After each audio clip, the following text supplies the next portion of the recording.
Mes parents ont fêté mon anniversaire sans moi, exigeant de l'espace. Ma sœur a soutenu ce rejet. Sans un mot, j'ai cessé de signer leurs documents. 99 appels manqués plus tard, la banque dit non. Bonjour à tous, je m'appelle Élise Beaumont. J'ai 34 ans.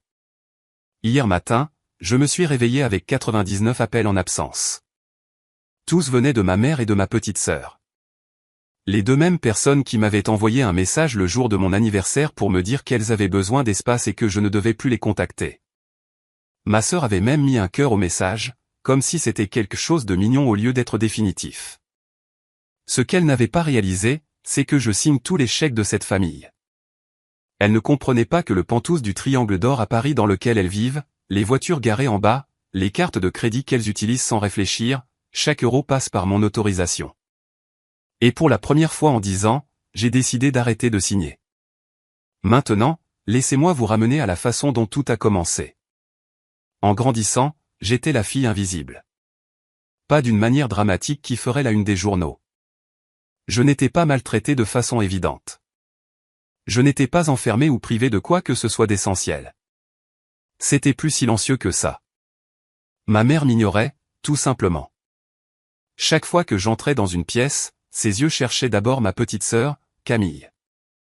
Les conversations revenaient toujours au projet de Camille, aux sentiments de Camille, à l'avenir de Camille. J'ai appris très tôt que mon rôle n'était pas d'être célébré.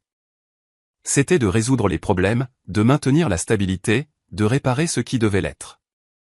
Quand mon père, Alexandre Beaumont, est décédé il y a 10 ans, j'avais 24 ans et je venais tout juste de sortir de l'école de commerce de HEC Paris. Le groupe Beaumont, l'entreprise qu'il avait bâtie à partir de rien, croulait sous les dettes. Les prêts étaient en retard, les projets étaient au point mort, les investisseurs perdaient patience. Ma mère n'avait aucune idée de la façon de gérer cela. Camille avait 19 ans et s'intéressait beaucoup plus aux boutiques de luxe qu'au bilan financier. Alors, j'ai pris le relais. J'ai renégocié les accords de financement, remanié les contrats, participé à des réunions dont personne d'autre ne voulait. J'ai travaillé 60 heures par semaine, parfois plus, jusqu'à ce que le groupe Beaumont ne se contente plus de survivre à peine. Il était en pleine expansion. Aujourd'hui, je suis la directrice financière, CFO. Sur le papier, ça a l'air impressionnant. Dans la réalité, cela signifie que je transfère 8 500 € sur le compte de ma mère chaque mois, et 3 800 € de plus à Camille. Je couvre le loyer mensuel de 12 500 € pour le pantouse du Triangle d'Or, les locations de voitures, les vacances, les rendez-vous au spa, les dépenses d'urgence qui apparaissent curieusement chaque trimestre. En 10 ans, cela a représenté plus de 3 millions d'euros. Et pas une seule fois quelqu'un n'a dit merci. La seule fois où ma mère appelle, c'est quand quelque chose est en retard. Le mois dernier, un virement a été retardé de 2 jours parce que je finalisais un accord de développement immobilier sur la Côte d'Azur de 82 millions d'euros. Elle n'a pas demandé comment se passaient les négociations. Elle n'a pas demandé si j'étais épuisé. Elle a demandé pourquoi l'argent n'était pas encore arrivé. Ta sœur en a besoin pour son voyage, a-t-elle dit. Pas de bonjour. Pas de comment vas-tu. La dernière fois que quelqu'un dans ma famille a vraiment reconnu mon anniversaire, j'avais 12 ans. Papa m'avait préparé un gâteau au chocolat avec trop de glaçage et avait écrit en lettres tordues « Joyeux anniversaire, ma petite PDG ». C'était il y a 22 ans. Il nous a quittés il y a 10 ans. Et chaque année depuis, mon anniversaire est passé comme n'importe quel autre mardi. Du moins, c'est ce que je pensais qu'il arriverait cette année. 3 semaines avant mon anniversaire, j'ai découvert quelque chose qui aurait dû être impossible. C'est arrivé par accident. Camille a transféré un message dans notre discussion de groupe familial. Sauf que nous n'avons pas de discussion de groupe familial. Du moins, je ne le pensais pas. Il s'est avéré qu'il y en avait une autre. Un fil de discussion privée entre ma mère et Camille. Un espace où je n'existais pas. Le message transféré était court, discutons des actions lors de la réunion de samedi. Mais quelque chose de joli. J'ai fixé mon téléphone. Des actions? Quelle réunion?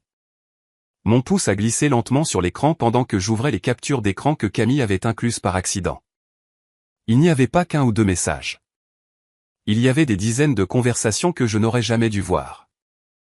Béatrice, nous devrions envisager de vendre certaines actions de l'entreprise. Camille, Élise ne va pas aimer ça. Béatrice, Élise n'a pas besoin de le savoir pour le moment. Elle s'occupe juste de la paperasse. Ma poitrine s'est serrée.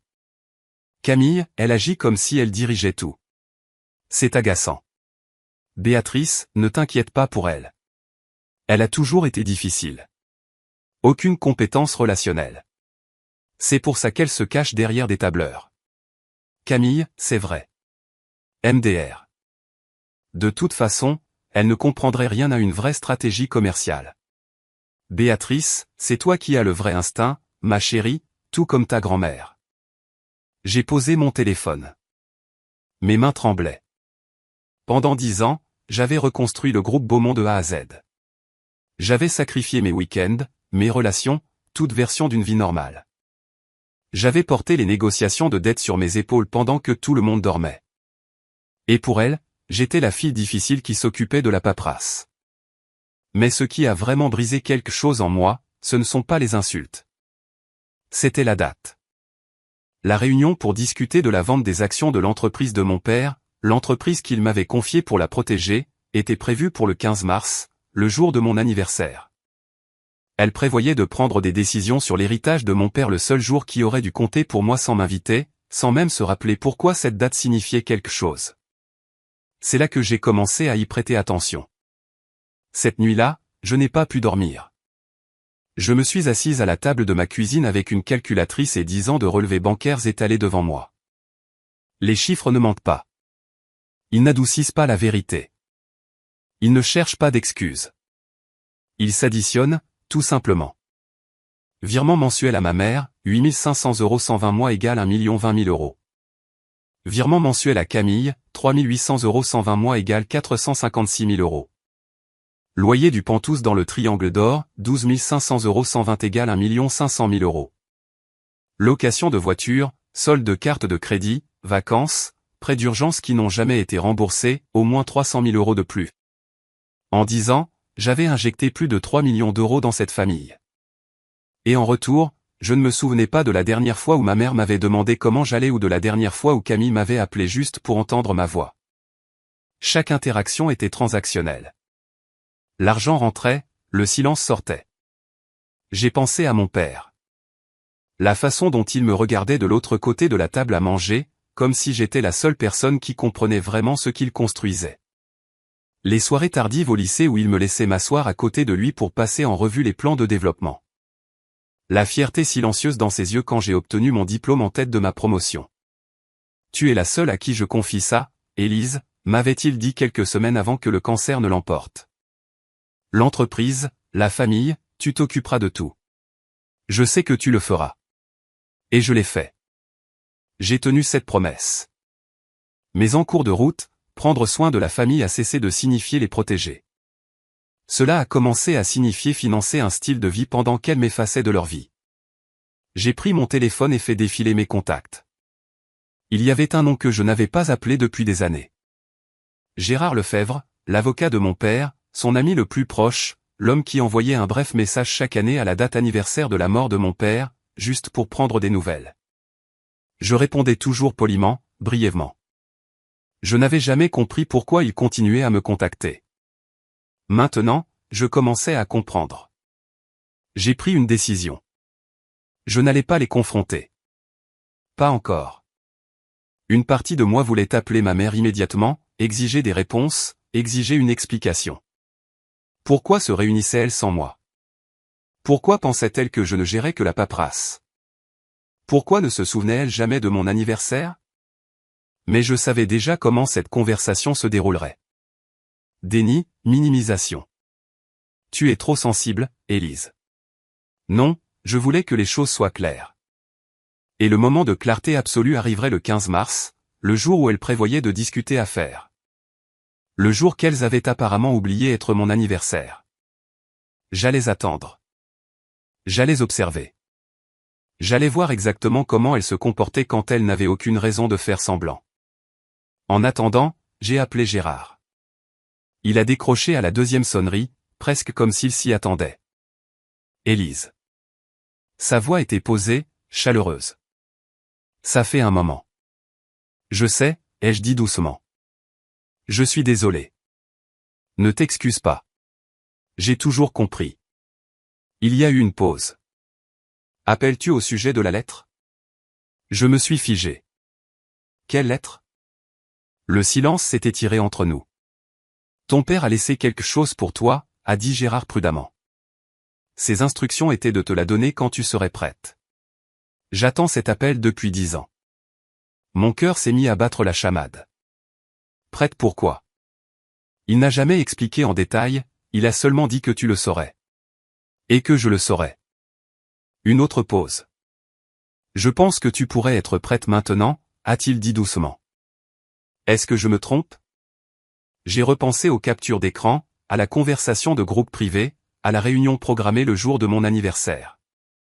Non, ai-je murmuré. Vous ne vous trompez pas. Je vais te l'apporter, a-t-il dit, mais seulement si tu le demandes.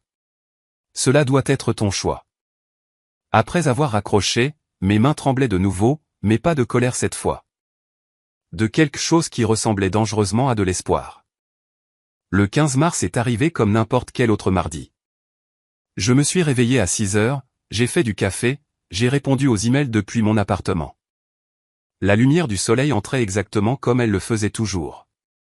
34 ans. À midi, j'ai pris mon téléphone. Mon pouce a plané au-dessus de la discussion de groupe familial, celle dans laquelle j'étais réellement incluse, celle qui n'avait pas eu de vraie conversation depuis des semaines. J'ai tapé une seule phrase. C'est mon anniversaire aujourd'hui. Est-ce que quelqu'un s'en est souvenu? J'ai appuyé sur envoyer. Puis j'ai posé mon téléphone face vers le bas sur mon bureau. Je me suis forcé à me replonger dans le travail. Un contrat avait besoin de révision. Les prévisions trimestrielles étaient dues. Les chiffres exigeaient de l'attention. Les minutes ont défilé. 1 heure. 2. 3. À 15h47, mon téléphone a vibré. Le nom de ma mère a illuminé l'écran. Et pendant une fraction de seconde, mon cœur a bondi. Ricanement pendant une seconde, je me suis permis de croire que j'avais eu tort. Peut-être qu'elle s'en était souvenue après tout. Peut-être qu'il y aurait de simples excuses, un précipité, joyeux anniversaire, ma chérie. J'ai ouvert le message. Nous avons besoin d'espace loin de toi. S'il te plaît, ne nous contacte plus. Je l'ai lu 1 fois, 2 fois, 3 fois. Les mots ne se sont pas réorganisés pour devenir plus gentils. Puis une autre notification est apparue. Camille a aimé le message. Ma propre sœur avait mis un cœur au message de notre mère, me disant de disparaître de leur vie le jour de mon anniversaire. Je suis resté très immobile. La lumière de l'après-midi a lentement glissé sur mon bureau. Quelque part dehors, un klaxon a retenti. Des gens riaient sur le trottoir en bas. La vie avançait, totalement indifférente au fait que quelques mots venaient de m'effacer de ma propre famille. Je ne sais pas combien de temps je suis resté assise là. Finalement, l'habitude a pris le dessus. J'ai ouvert Instagram. Le compte de Camille était public. Elle n'avait jamais ressenti le besoin de m'ajouter. Sa dernière story a rempli mon écran. Des flûtes à champagne qui trinquent, de douces décorations roses et dorées, une bannière en arrière-plan. J'ai zoomé. Joyeux anniversaire. L'horodatage indiquait que cela avait été publié il y a 30 minutes. Mes mains ont cessé de trembler. Elles étaient parfaitement stables maintenant. J'ai fait défiler les stories lentement.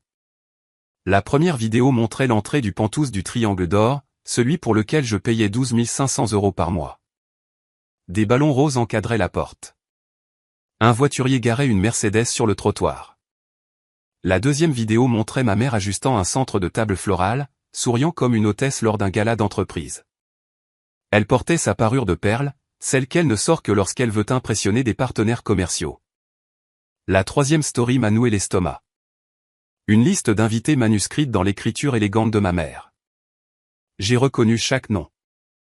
Étienne Delcourt de Delcourt Systèmes Numériques, notre plus grand partenaire technologique. Olivia Rossi de Rossi Capital, qui contrôlait les principaux investissements commerciaux à Paris.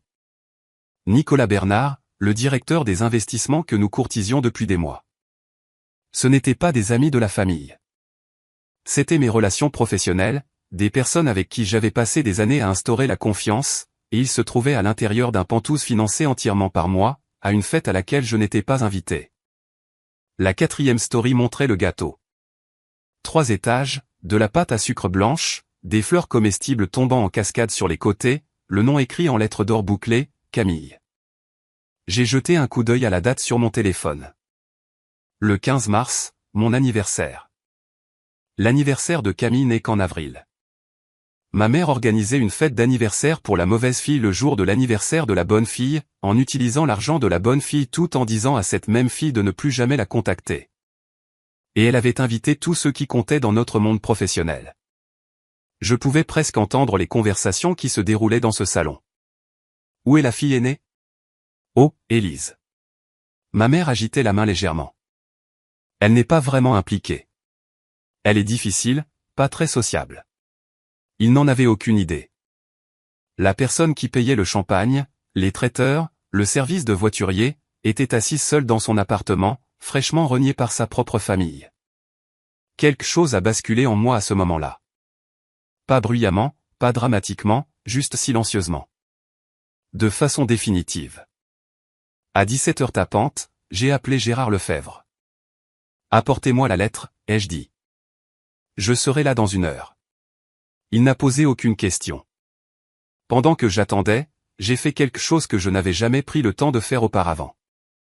J'ai consulté les documents de propriété de l'entreprise, pas les rapports financiers quotidiens que je gérais, mais les dépôts structurels, l'architecture juridique que mon père avait mise en place. Je connaissais déjà les pourcentages. Raclement de gorge 60% Élise Beaumont, 20% Béatrice Beaumont, 20% Camille Beaumont. Ricanement, mais je n'avais jamais pleinement assimilé ce que cela signifiait. En tant qu'actionnaire majoritaire et directrice financière du groupe Beaumont, j'avais le pouvoir de signature sur tout. Chaque contrat, chaque dépense majeure, chaque distribution des comptes de l'entreprise, y compris le fonds de placement familial, le fonds qui finançait le train de vie de ma mère, le fonds qui payait les cartes de crédit de Camille. Le fonds qui perdait de l'argent depuis une décennie pendant que je signais les virements automatiquement sans réfléchir. J'avais toujours considéré cela comme l'argent de papa, l'argent de la famille, quelque chose que j'étais moralement obligé de gérer pour le bénéfice de tous. Mais légalement, j'étais la seule signataire. Rien ne bougeait sans mon approbation. À 18h, Gérard est arrivé. Il avait l'air plus vieux que dans mes souvenirs, mais ses yeux étaient tout aussi vifs. Il m'a tendu une enveloppe scellée. « Avant que tu ne lises ceci, » a-t-il dit doucement, « il y a quelque chose que tu dois savoir. » J'ai attendu. Ton père a tout restructuré 6 mois avant son décès. Il avait anticipé cela. Il a choisi ses mots avec soin. Il savait que Béatrice favoriserait Camille. Il l'a vu bien avant toi. Une pulsation a battu dans ma gorge. Pourquoi ne me l'avez-vous pas dit? Il m'a fait promettre de ne pas le faire, a répondu Gérard doucement. Il a dit que tu devais le voir par toi-même. Sinon, tu n'y croirais jamais. J'ai baissé les yeux sur l'enveloppe entre mes mains. L'écriture de mon père était toujours incomparable sur le devant. Pour Élise, quand elle sera prête. J'ai brisé le sceau. Le papier à l'intérieur avait légèrement jauni sur les bords. Son écriture remplissait les 2 pages, soignée et délibérée, de la même manière qu'il écrivait tout, des listes de courses aux accords de partenariat. Ma chère Élise, commençait la lettre. Si tu lis ceci, cela signifie que ce que je craignais est finalement arrivé. Ta mère et ta sœur t'ont poussé assez loin pour que tu commences à te poser des questions. Ma vision s'est brouillée. Je ne me souviens pas quand j'ai commencé à pleurer. Les larmes sont venues silencieusement, régulièrement, rien de dramatique, juste inévitable. Mon père avait su toutes ces années auparavant. Il avait vu exactement comment cela se déroulerait. Et au lieu de l'affronter de front, il avait fait quelque chose de plus intelligent. Il m'avait construit une porte de sortie brique par brique, structure par structure, en attendant le jour où j'en aurais enfin besoin. Ce jour était aujourd'hui. Et si vous vous êtes déjà senti invisible au sein de votre propre famille, comme si vous n'étiez valorisé que pour ce que vous apportez, je veux que vous sachiez que je vous comprends. Si cette histoire vous semble familière, dites-le moi dans les commentaires. Avez-vous déjà eu à fixer une limite avec quelqu'un qui était censé vous aimer inconditionnellement? J'aimerais vraiment savoir que je ne suis pas la seule à avoir dû apprendre cette leçon à la dure. Et si vous trouvez quelque chose de significatif ici, vous abonnez aide vraiment des histoires comme celle-ci à atteindre les personnes qui en ont besoin. Maintenant, ricanement voici ce qui s'est passé ensuite. J'ai plié la lettre soigneusement et je l'ai placée dans le tiroir de mon bureau. Puis j'ai regardé Gérard. Quelles sont mes options? Il n'a pas hésité. En tant qu'actionnaire majoritaire et seul signataire du fonds familial Beaumont, tu peux geler les distributions immédiatement. Tu peux restructurer l'accès. Tu peux restreindre les dépenses discrétionnaires. Si tu le souhaites, tu peux leur couper les vivres entièrement. Il a fait une pause. Mais ce n'est pas ce que tu prévois de faire. Ce n'était pas une question. Non, ai-je dit doucement. Je me suis levé et j'ai marché vers mon placard. Je vais à la fête. Ses sourcils se sont légèrement levés. Es-tu sûr que ce soit sage? Elles disent à tout le monde que je n'existe pas, ai-je dit d'un ton neutre. Que je suis difficile? Que je ne comprends rien aux affaires? Je veux entendre ce qu'elles disent d'autres. Et je veux voir qui y croit. L'expression de Gérard a changé. Je devrais te dire quelque chose, a-t-il dit prudemment. J'ai été invité. Je me suis tourné vers lui. Invité? Étienne Delcourt m'a demandé de revoir les documents de partenariat ce soir. J'ai tout compris instantanément. Ils ne savent pas que vous relevez de moi. Un petit sourire est apparu sur son visage. Ta mère n'a jamais pris la peine de comprendre la structure juridique. Pour elle, je suis juste l'avocat de l'entreprise et elle ne sait pas que vous répondez à moi. Non. Les pièces du puzzle se sont mises en place.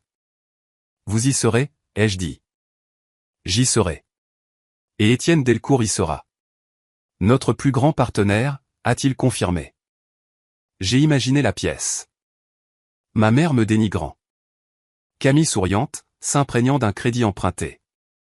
Des chefs d'entreprise hochant poliment la tête. Et dans cette même pièce, deux hommes qui savaient exactement qui j'étais, exactement ce que je faisais. Je n'allais pas crier. Je n'allais pas accuser. Je n'en avais pas besoin. La vérité ferait le travail pour moi. Je vous y verrai, ai-je dit. Je suis arrivé aux Pentouses du Triangle d'Or à 19h30. Le voiturier a pris ma voiture sans un second regard. J'ai marché sur l'allée pavée, devant les rosiers que ma mère avait plantés au printemps dernier, financés par ce qu'elle avait appelé un mal-prime. La porte d'entrée était ouverte. De la musique et des rires débordaient sur le trottoir. L'odeur des hors-d'œuvre du traiteur flottait dans l'air frais du soir. Je ne suis pas entré. Pas encore. Au lieu de cela, j'ai contourné vers le jardin latéral où des portes-fenêtres s'ouvraient sur le salon. Les rideaux étaient légèrement écartés, juste assez pour voir à l'intérieur. Ma mère se tenait au centre de la pièce, attirant l'attention, les mains en mouvement, la voix animée. Les invités se penchaient autour d'elle, y compris Étienne Delcourt, que j'ai reconnu instantanément lors de nos réunions de bilan trimestriel. Je me suis approché, restant juste hors de vue. Ma fille aînée, disait ma mère avec légèreté, agitant la main comme pour rejeter un petit inconvénient. Élise a des problèmes émotionnels. Elle est très difficile à vivre. Ma mâchoire s'est crispée. Nous avons dû créer une certaine distance pour notre propre bien-être, a-t-elle poursuivi. C'était déchirant, mais certaines personnes ne peuvent tout simplement pas maintenir des relations saines. Une femme près d'elle a émis un son compatissant. Ça doit être dur. Ça l'est, a répondu ma mère en s'épongeant théâtralement les yeux. Mais il faut se protéger. Étienne est intervenu. Ne travaille-t-elle pas pour le groupe Beaumont? Une pause. Ma mère a ri. Elle a vraiment ri. Oh, Élise. Elle s'occupe d'un peu de paperasse, de classement, de tâches administratives. Elle a fait un geste vers Camille. Celle-ci, a-t-elle dit chaleureusement, est le véritable esprit stratégique, tout comme sa grand-mère. Camille rayonnait. Je me tenais dans le jardin sombre en écoutant ma mère dire à mon plus gros client que j'étais essentiellement une employée de bureau dans une entreprise dont je possédais 60%. Et à ce moment-là, j'ai compris quelque chose clairement. Elle n'avait aucune idée de qui j'étais. Il était temps de le lui rappeler. J'ai franchi la porte d'entrée comme si j'étais chez moi parce que c'était le cas. C'était moi qui payais. Le hall était rempli de personnes que je reconnaissais. Des promoteurs, des investisseurs, des consultants. Certains m'ont jeté un regard poli. La plupart ne connaissaient que ma signature, pas mon visage. Alors que je m'avançais vers le salon, les conversations ont commencé à s'estomper. Je ne portais pas de robe de cocktail. Je portais mon tailleur de réunion du conseil d'administration gris anthracite, impeccablement coupé, tranchant, intentionnel. Ma mère m'a vu en premier. Son visage a blêmi. Sa coupe de champagne a dangereusement penché dans sa main. Pendant 3 longues secondes, elle m'a juste fixé. Élise, a-t-elle réussi à dire, la voix tendue. Que fais-tu ici? J'ai fait un pas au centre de la pièce, toutes les têtes se sont tournées. Je ne te contacte pas, maman, ai-je dit d'une voix égale. Je suis juste là pour la fête d'anniversaire. Camille s'est frayé un chemin à travers la foule, la confusion se lisant sur tout son visage. Ton anniversaire n'est pas avant un mois. J'ai souri. Non, Camille. Mon anniversaire, c'est aujourd'hui, le 15 mars. Le tien, c'est le 20 avril. La pièce est devenue silencieuse. Puis sont venus les murmures.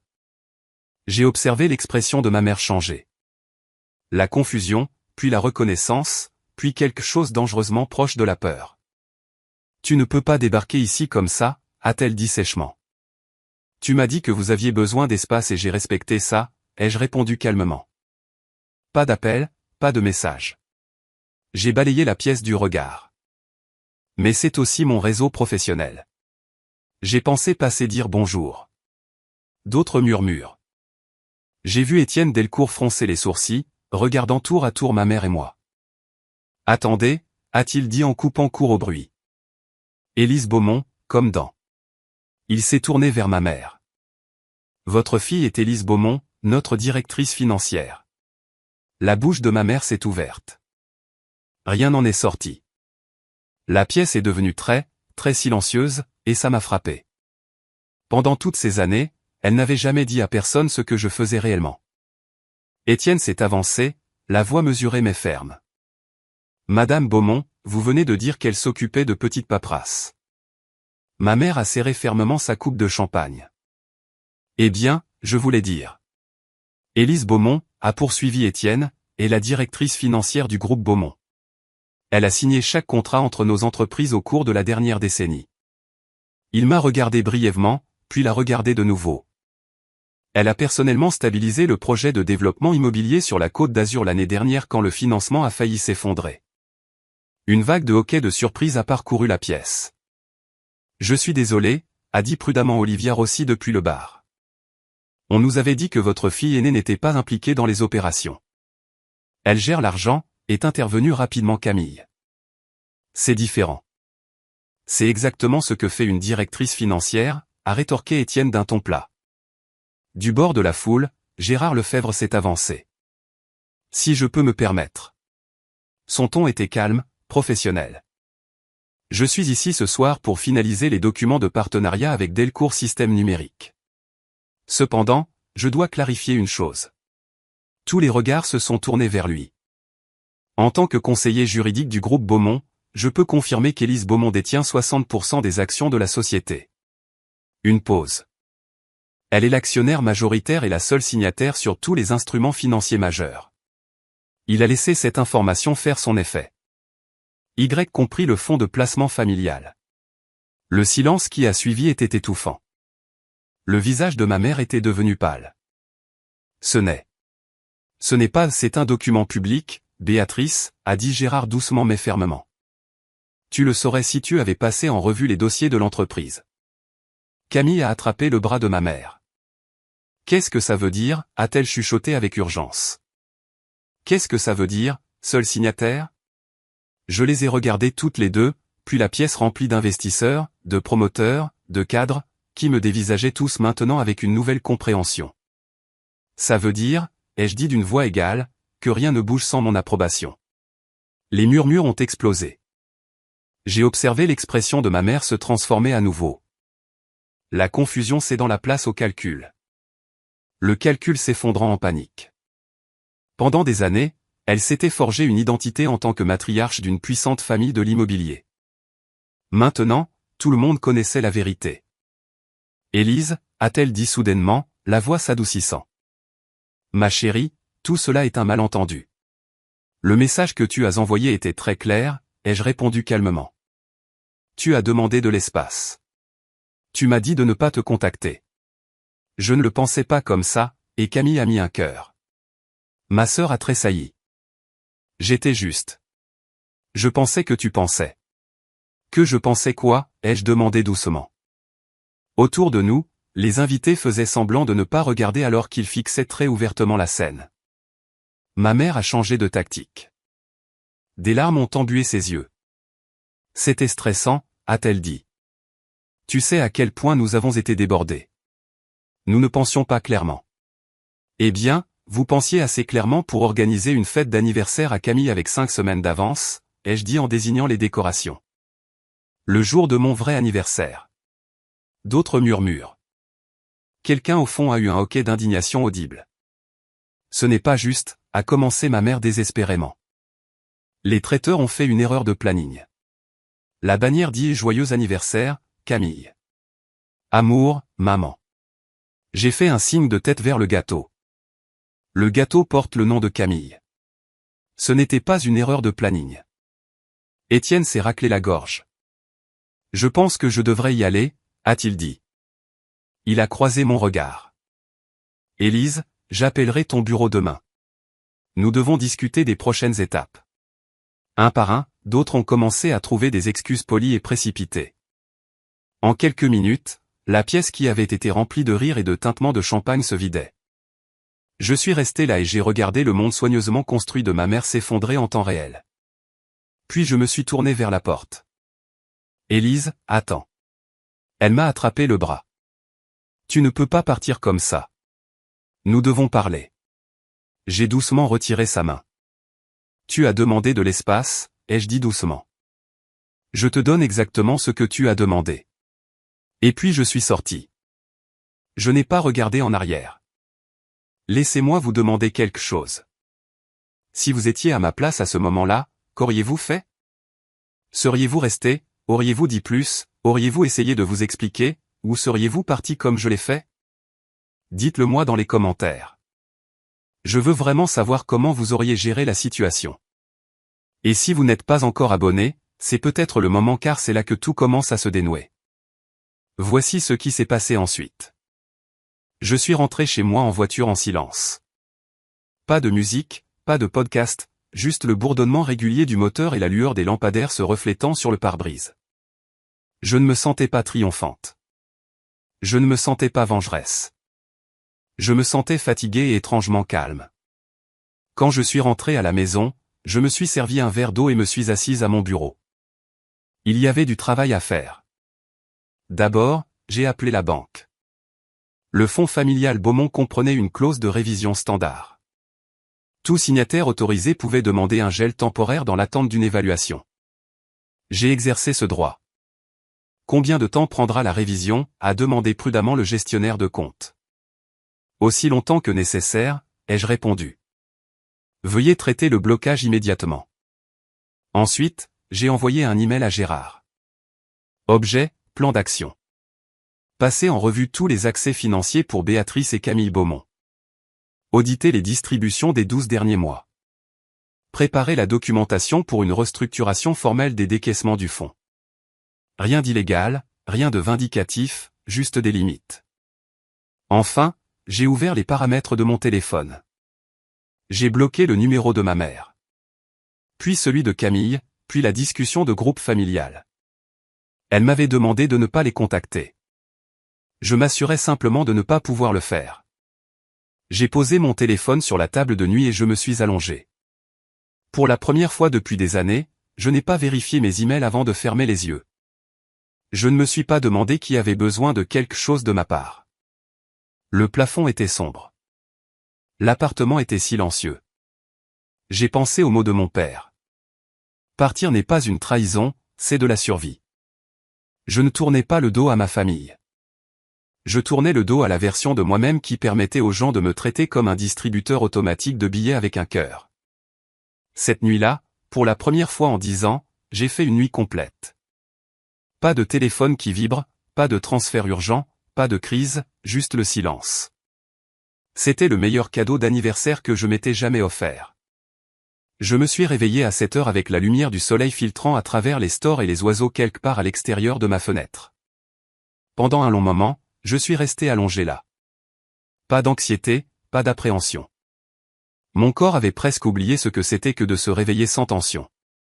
Puis je me suis souvenu que mon téléphone était toujours bloqué. Curieuse, j'ai débloqué les numéros. 99 appels en absence. Le compteur avait atteint son maximum. 47 messages vocaux.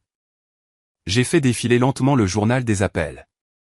Ma mère, Camille, des numéros inconnus, probablement les téléphones d'amis une fois qu'elles ont réalisé qu'elles ne pouvaient pas me joindre. Les messages vocaux ont commencé irrités, puis anxieux, puis désespérés. 20h47. Élise, c'est ridicule. Rappelle-moi immédiatement.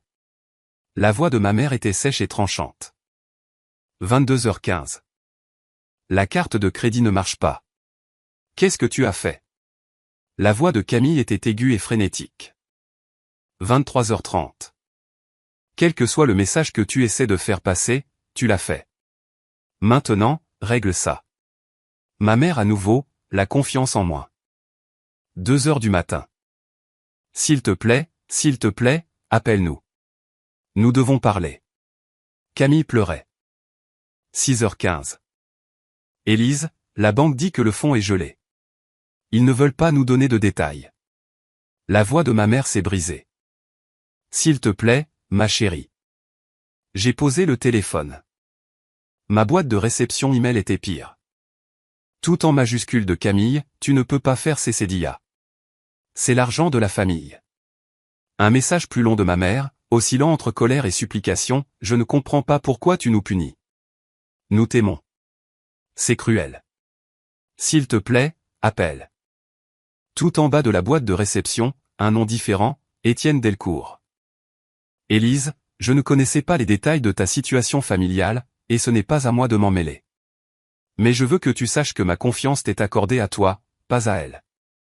Rencontrons-nous cette semaine pour discuter de la suite. Tu as tout mon soutien. J'ai lu son email 2 fois. Puis j'ai fermé mon ordinateur portable, fait du café et regardé la lumière du matin remplir mon appartement. Elles allaient survivre, mais elles allaient devoir le faire sans mon financement silencieux. Au cours des jours suivants, la réalité s'est installée. Gérard m'a appelé pour me tenir au courant.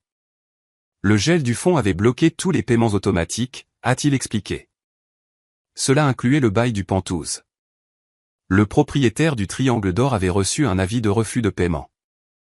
Il a appelé Béatrice directement, confus. Elle a essayé de prétendre qu'il s'agissait d'une erreur bancaire. Il n'était pas convaincu. Il lui donne 30 jours, a dit Gérard calmement. La carte de crédit de Camille a été refusée d'abord au spa où elle avait essayé de réserver ce qu'elle appelait une journée de récupération après le désastre de la fête. Puis dans son restaurant préféré, puis dans une station-service, et la traite de sa voiture en location a été rejetée. Le concessionnaire a envoyé une mise en demeure formelle. Elle commence à réaliser, a dit Gérard doucement au téléphone, que tout ce qu'elles ont découle de ta signature. Je n'ai ressenti aucune satisfaction en entendant cela. Pas de triomphe, juste un étrange calme creux. Et les partenaires commerciaux, ai-je demandé. Ceux qui étaient là ce soir-là. Étienne Delcourt a appelé ce matin, a répondu Gérard. Il veut renforcer votre accord de partenariat.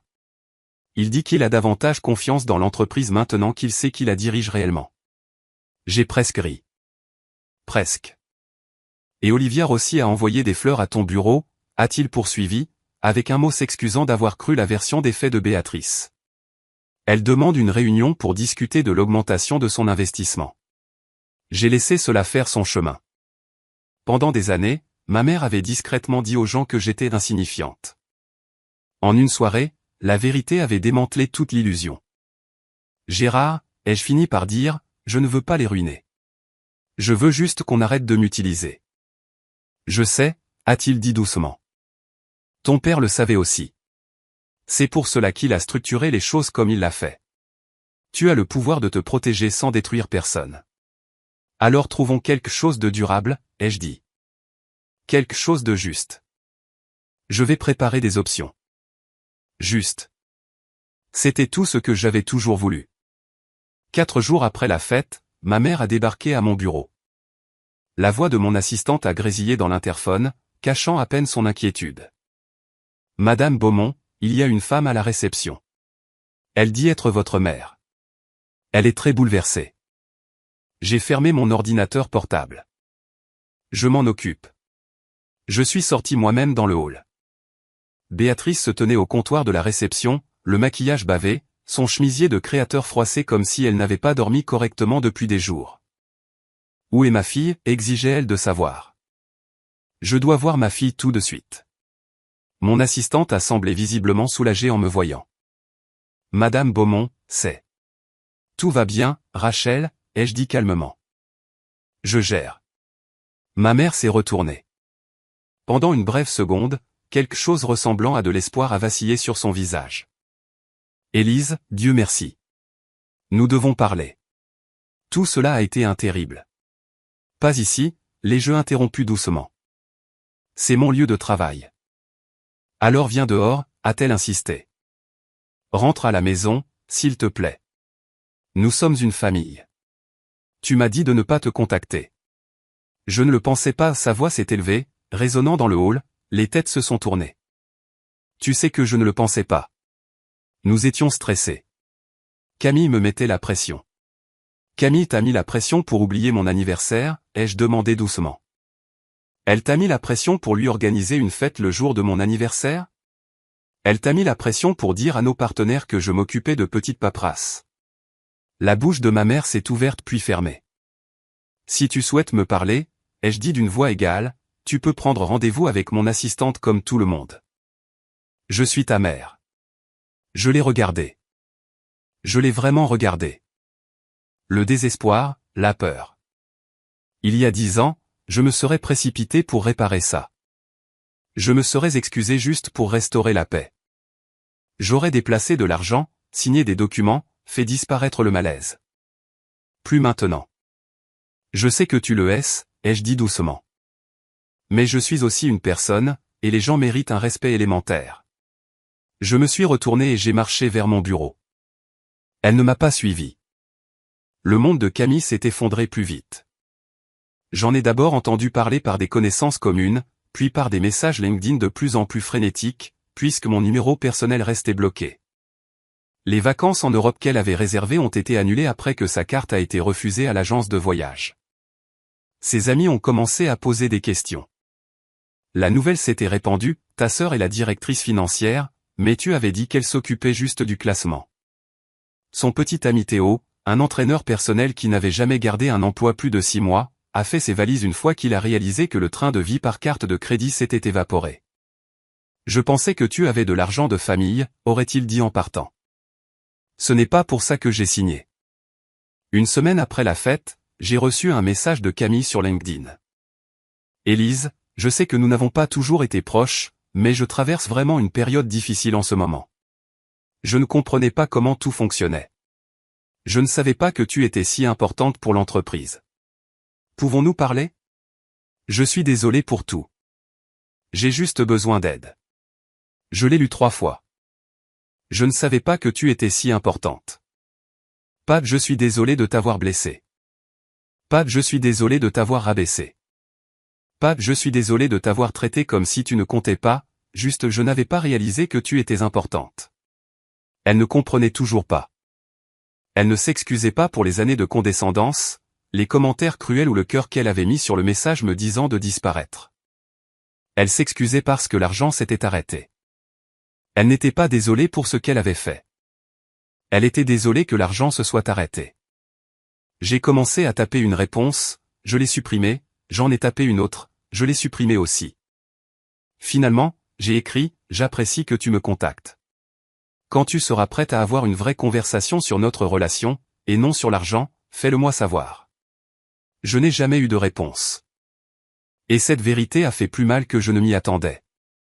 Je ne manquais pas à ma sœur. C'est mon portefeuille qui lui manquait. 2 semaines après mon anniversaire, j'ai envoyé une lettre formelle.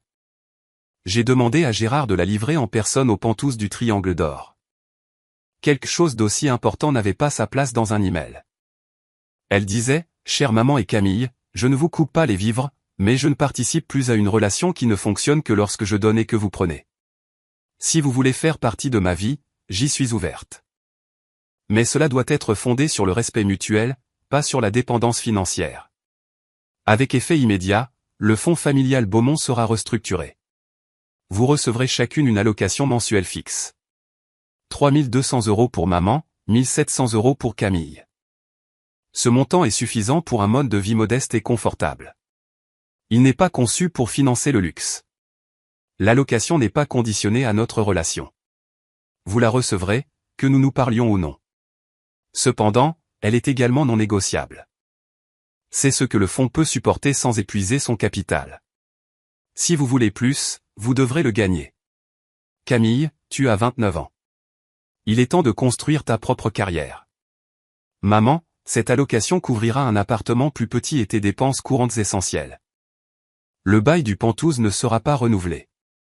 Je comprends que ce n'est pas ce que vous espériez entendre, mais j'ai passé 10 ans à donner tout ce que j'avais à une famille qui me traitait comme si j'étais invisible. Ça s'arrête maintenant.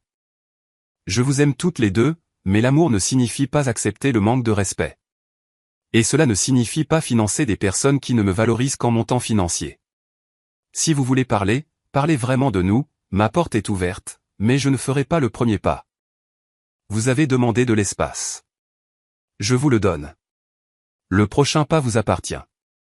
Élise. Gérard m'a dit plus tard que ma mère avait pleuré en la lisant. Camille avait jeté la lettre à travers la pièce. Aucune des deux n'a appelé, mais les chèques ont été envoyés le 1er du mois. C'était la bonne chose à faire. Cela fait 3 mois depuis mon 34e anniversaire. Ma mère vit maintenant dans un appartement de 3 pièces dans le centre-ville. Plus petit que ce à quoi elle est habituée, mais propre, gérable. Camille a trouvé un travail, un poste de débutante en marketing dans une entreprise de taille moyenne. On m'a dit qu'elle se plaint constamment, mais elle y va tous les jours. C'est déjà ça. Nous ne nous sommes pas vraiment parlé. Quelques SMS gênants, une carte de vœux de ma mère qui est arrivée à Pâques, mais qui me souhaitait une joyeuse Saint-Valentin. Elle s'est trompée de date, mais au moins elle a essayé. Je ne sais pas si nous aurons un jour le genre de relation où elles appellent juste pour entendre ma voix, où on se souvient de mon anniversaire sans que j'aie à le rappeler. Et je suis en paix avec ça. Pendant 34 ans, j'ai cru que si je donnais plus, travaillais plus dur, prouvais mon utilité, elle finirait par me voir, finirait par m'aimer comme j'avais besoin d'être aimé. Mon père avait compris quelque chose que je n'avais pas saisi. Certaines personnes ne vous verront jamais, peu importe à quel point vous brillez. Et si vous restez dans cette obscurité assez longtemps, elle commence à vous éteindre. Partir n'était pas une vengeance. Ce n'était pas une punition. C'était une permission. La permission d'arrêter de me minimiser. La permission d'arrêter de m'excuser de prendre de la place. La permission de mettre enfin mon propre masque à oxygène en premier. La semaine dernière, j'ai fêté mon demi-anniversaire. Juste moi. Une part de gâteau, un verre de vin sur mon balcon surplombant les lumières de la ville. Pas d'appel, pas de fleurs. Et je n'étais pas triste car pour la première fois de ma vie, j'ai compris que ma valeur ne se mesure pas à ceux qui se souviennent de moi. S'il y a une chose que j'espère que vous retiendrez de cette histoire, c'est ceci. Être la personne forte ne signifie pas être la personne silencieuse. Pendant des années, j'ai pensé que l'amour signifiait l'endurance. Je pensais que la loyauté signifiait le sacrifice. Je croyais que si je continuais simplement à donner, plus de temps, plus d'argent, plus de compréhension, je finirais par être vu. Je finirais par être choisi. Mais l'amour qui ne se manifeste que lorsque vous êtes utile n'est pas de l'amour. C'est de la commodité. Et la leçon la plus difficile que j'ai dû apprendre a été que protéger sa paix n'est pas égoïste. C'est nécessaire. Poser des limites ne vous rend pas cruel. Cela vous rend clair. Et s'éloigner d'une dynamique qui vous rabaisse n'est pas une trahison. C'est du respect de soi. Vous pouvez aimer votre famille et quand même refuser d'être maltraité. Vous pouvez vous soucier profondément d'eux et quand même dire, ça s'arrête là. Et parfois, la chose la plus puissante que vous ferez jamais sera de signer votre propre nom. Pas sur un chèque, Pas sur un contrat, mais sur la décision de vous choisir vous-même, enfin. And I love to, you know, catch their streams. I love to lurk in their streams. A lot of the time, you know, if I think this is especially the case where, you know, I have a lot of friends of mine who live stream, and a lot of the time they will have people that come into their chat and will, you know, have conversations, have interactions with the streamer. And a lot of the time I kind of don't really feel like I have anything to contribute to that conversation. You know, I don't really have any sort of like I guess connection or relation to the topics that are being discussed by those other people. So a lot of the time what ends up happening is, like, especially if I see that my friends who are streaming, they are chatting with some other people in their, you know, live stream, I will kind of just lurk and stay silent, and I'll watch them, you know, without really typing any messages or anything. And so a lot of the time I do like to have, you know, my friends in the background, right? I have their stream up and running, but simultaneously I am also like watching anime, for example. So while, you know, I had Greasy up on my monitor and he was doing his live stream, I was also watching some anime. I started watching the anime called You and I Are Polar Opposites, and I can tell you guys right now, it is significantly better than a lot of the other romance anime that I have recently watched. You know, I think the only other romance anime that I recently watched that I thought was good, and that, you know, the Polar Opposites anime does not necessarily, you know, beat in terms of quality, would be In the Clear Moonlit Dusk, right? However, I think that it is, you know, this anime, the You and I Are Polar Opposites, it is probably the second best romance anime that I've seen within the most recent seasons of anime that I've released, right? It is very, very, very cute, very adorable, and I think the best part about it is that literally right from the get-go, right from episode 1, you have these two characters who, you know, basically they have feelings for one another, although one of them I think is a lot more outspoken about their feelings. You know, they you know, kind of are willing to just say out loud, like, hey, I have a crush on you, hey, I love you, right? The other person, they are a lot more reserved, a lot more quiet, and they don't really vocalize their feelings, they kind of keep it inside them, right? But you have these two characters who do kind of like, you know, have a crush on each other, they have feelings for one another, and right from the get-go, automatically, episode 1, the two characters, they start dating, they start going out, because one of them confesses to the other, and they ask out the other, and they say, hey, I'd like to, you know, be boyfriend and girlfriend, would you be okay with that? And, you know, that type of story flow, that type of story progression is so much better than whatever dumb bullshit where it's like, oh, let's spend 12 or 13 episodes, you know, dangling the carrot in front of the audience and asking them, you know, do you think that they will go out, or do you think that they will stay as friends, or what do you think will happen, right? Like that type of will they, won't they kind of cowardly bullshit type of romance, I hate it. I do not like it. I think it's like a giant, massive waste of time, you know? So I've watched, I think maybe, I want to say like 5 episodes of You and I Are Polar Opposites, and it is really, really, really good so far. I don't think that it is going to be one of my top favorite romances. I don't think so. Maybe there's a chance it could be top 10, but I do think that there are plenty of other romances that I love more than it. That being said, I'm having a fun time. I'm really enjoying it, and I am looking forward to finishing it, you know, because I'm curious to know what will end up happening. And I think, you know, something that's really cool is that I heard the season 2 of You and I Are Polar Opposites, that, you know, next season has been announced. It has been confirmed to be releasing in the future. So that's gonna be awesome, right? So I'm watching that one. Kind of just started it a little bit. Kind of not. I don't think we're yet at the halfway mark, but it is a fun anime that I am enjoying. So I watched that. Other than that anime, I haven't really been up to too much else, right? Really not anything new, just kind of been doing Genshin, doing Nikke, right? Especially a lot of Nikke gameplay. I will say about Nikke, so for anyone out there who did not, you know, did not watch like some of my previous live streams, I kind of mentioned recently that Nikke has added a new limited event in the game. And one of the, you know, kind of limited event activities is a rhythm game.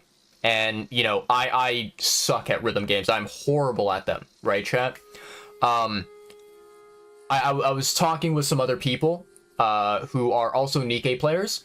And, you know, one of them mentioned to me that I should try doing the, you know, rhythm game event at a faster speed, right? Because I was doing the rhythm game event at the default kind of like normal speed, which is 3 times speed.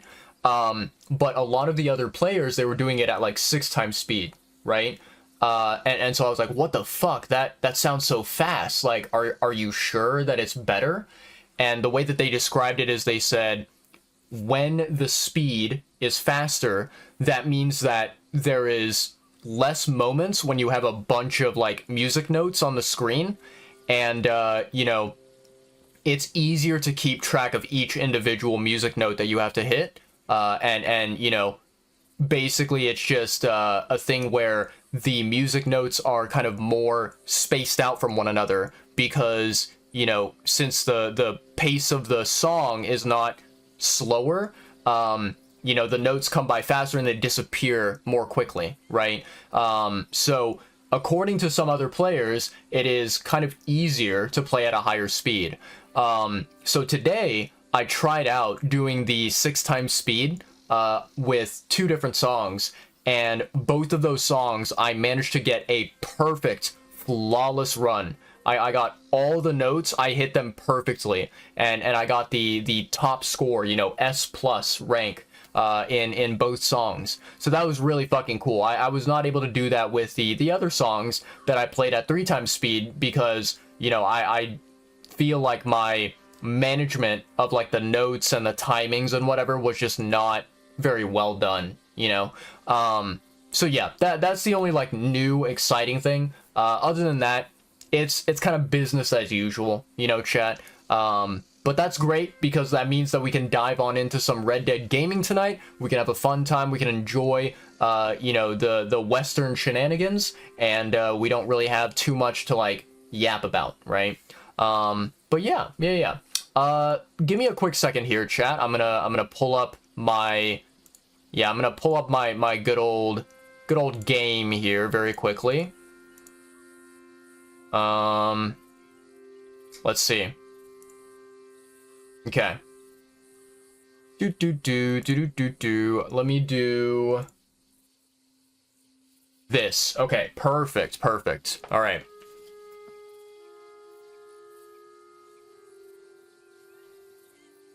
And then I'm going to click A, and we're going to dive right on in.